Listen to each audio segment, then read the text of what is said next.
On December 4th, 1991, 38-year-old American journalist Terry Anderson is released after 6.5 years being held by Lebanese militants. His journalism career started in Vietnam as a Marine combat correspondent.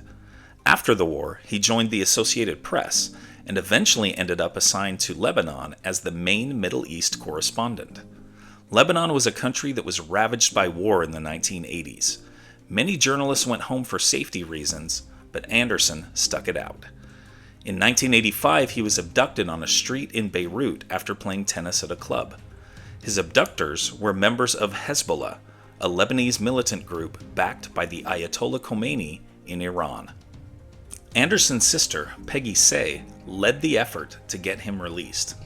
Numerous others advocated for Anderson, including Mother Teresa, Pope John Paul II, U.S. President Ronald Reagan, CBS Evening News anchor Dan Rather, and even Palestinian leader Yasser Arafat.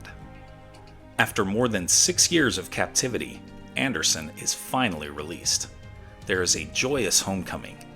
His fiancée was pregnant at the time he was abducted, so he meets his 6-year-old daughter for the first time.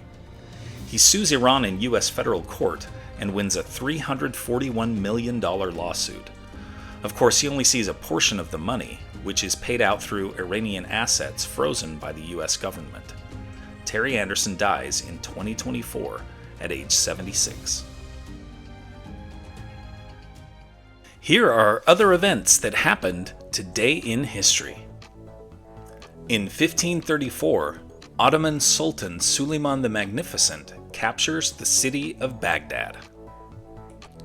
In 1783, George Washington informs his officers that he will resign as general and return to civilian life. In 1928, mob boss Dapper Dan Hogan is killed by a car bomb in St. Paul, Minnesota. In 1942, during World War II, Polish Christians established the Council for the Assistance of Jews. In 1945, the U.S. Senate approves full participation in the United Nations in a 65-7 vote. In 1952, the Great Smog descends on London, killing 4,000 people over 5 days. In 1997, the NBA suspends All-Star Latrell Sprewell for 68 games for choking his coach. And now, it's time for our Today in History quiz.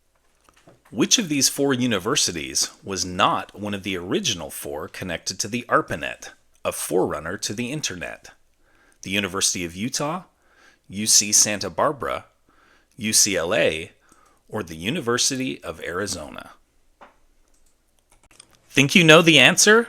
Drop your guesses in the comments below. Find out if you're right tomorrow on Today in History.